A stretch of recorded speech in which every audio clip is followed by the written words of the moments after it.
Hello everybody and welcome back to more AEW and TEW 2020. We are here the third week of September in 2022 on our show Rampage.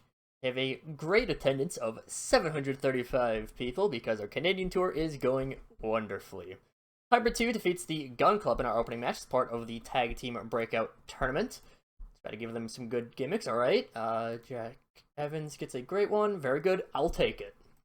I think they both had just good gimmicks or adequate gimmicks, so I'm doing a complete overhaul of gimmicks if they are bad, or even adequate. Vignette then plays with the Papas of Pump doing their working out with Scott Steiner narrating over. He talks about the prodigy that his nephew Bronson is, that he's ready to completely conquer the TNT scene for the foreseeable future. Continuing on with the number one contender Hiromu Takahashi. Bronson then starts speaking for himself, saying that, I'm imagining this is sort of a, reality TV, they have, I don't know exactly what they're called, but, they just talk to the person aside. I'm basically imagining it's that with Bronson's part. And he says that while Takahashi is impressive, but he is the future of the entire pro wrestling business. After this, Shida, I forgot her open challenge last episode. Again, it had been 3 months. No, more than that. 4 months, I think. Anyways, Shida defeats Abaddon. Nearing the end of the match, Utami Shida came out from the crowd and began to attack Maki, distracting Abaddon slightly for Shida to hit her finish, which I believe is the Machinoi Shigeki.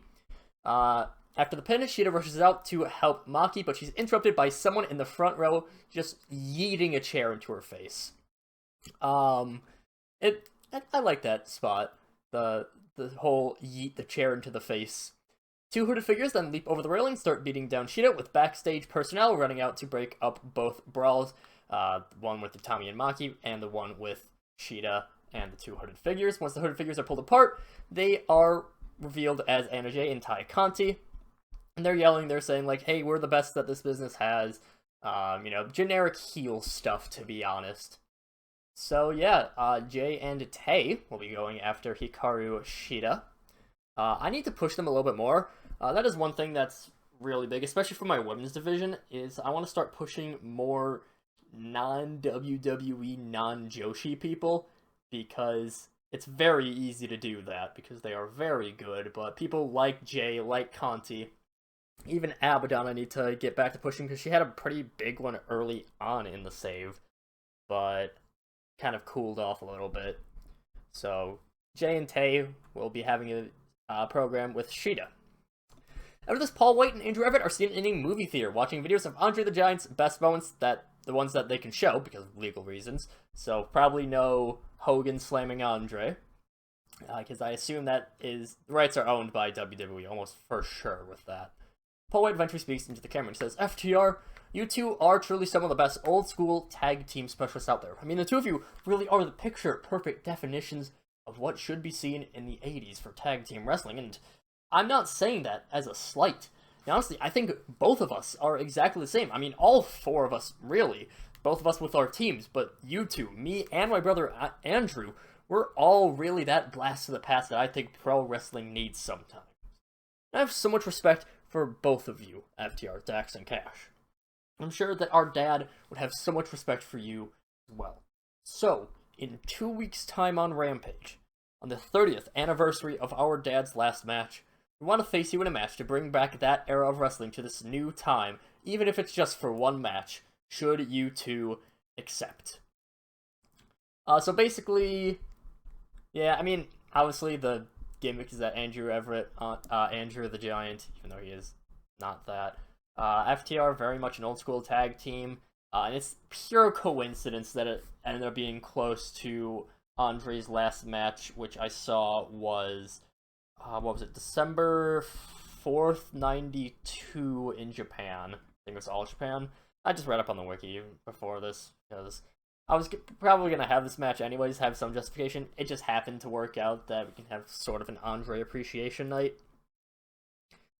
After this, Thunder Rosa defeats Penelope Ford with a reverse DDT.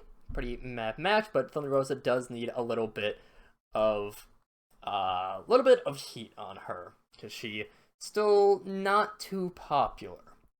After a little bit of a rest, an exhausted Thunder Rosa gets a mic and she starts to speak. And she says, Mayu, for the past near year, you've had that woman's title around your waist. And I would be lying to say that you haven't been impressive in defending that title.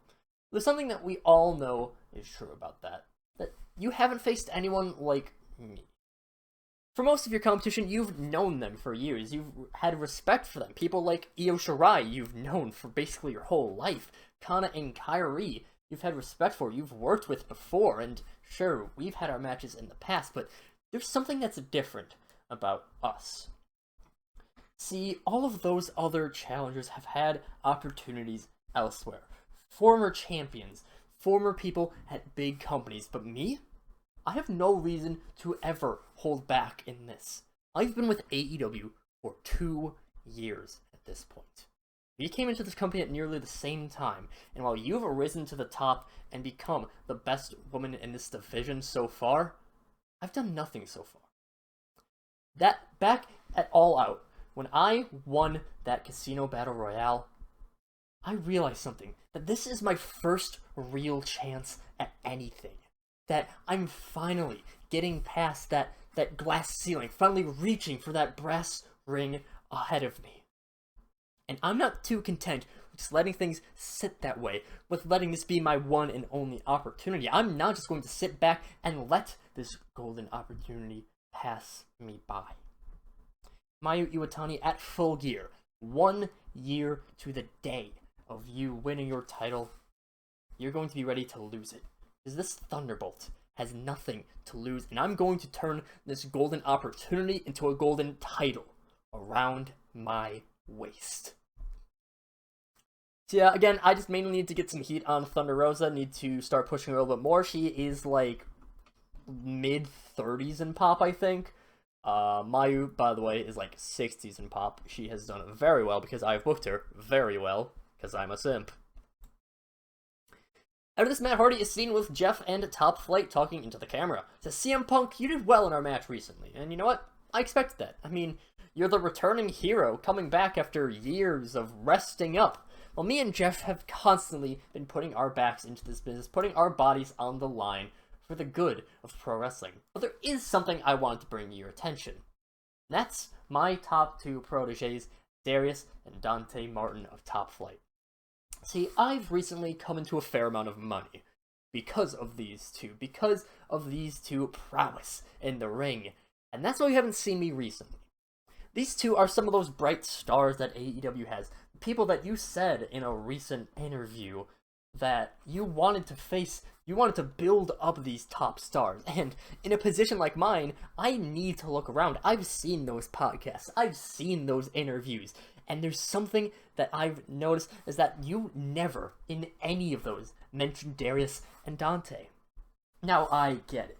They're tag team people, and you're not exactly a tag team guy, not anymore. Sure, you beat me and Jeff, but again, you've had years of rest, and so had your partner Christian.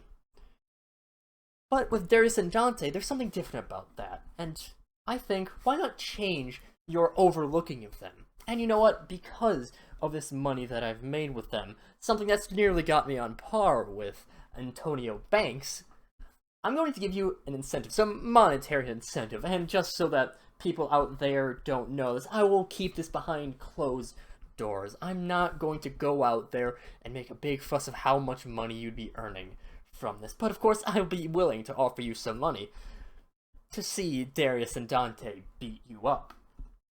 You know where to contact me already. Yeah, again, some people I want to start building up, I want to start building some more homegrown people, not just ex-WWE people. Again, it is very easy to do so, especially because I'm starting to get back into actually watching wrestling content. I am very on and off about it, but I mainly do watch WWE, mainly because the TBS and TNT apps are god-awful, and I only watch on my phone.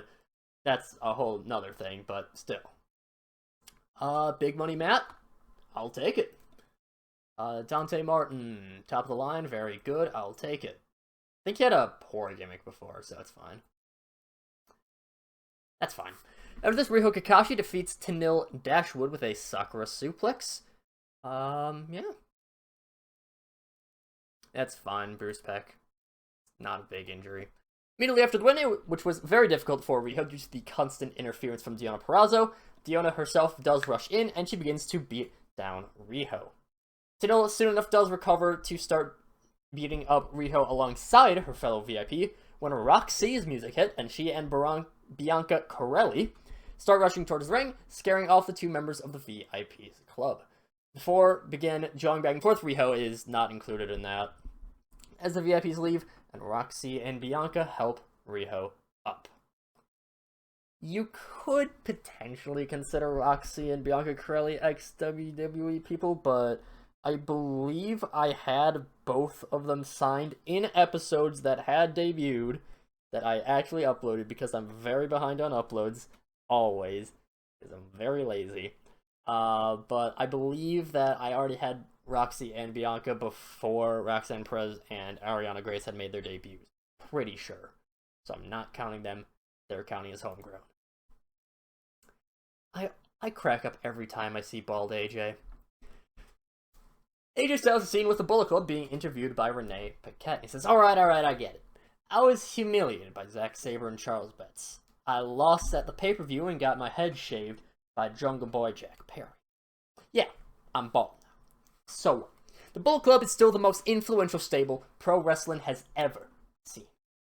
That said, improvements can always be made, even to the top echelon. Io Shirai, I see you trying to take on Zack Sabre Jr. and Charles Betts, and you know what? I'm interested in that same thing. And, of course, I'm also interested against the Bucks. Don't you think I forgot about you two Jacksons.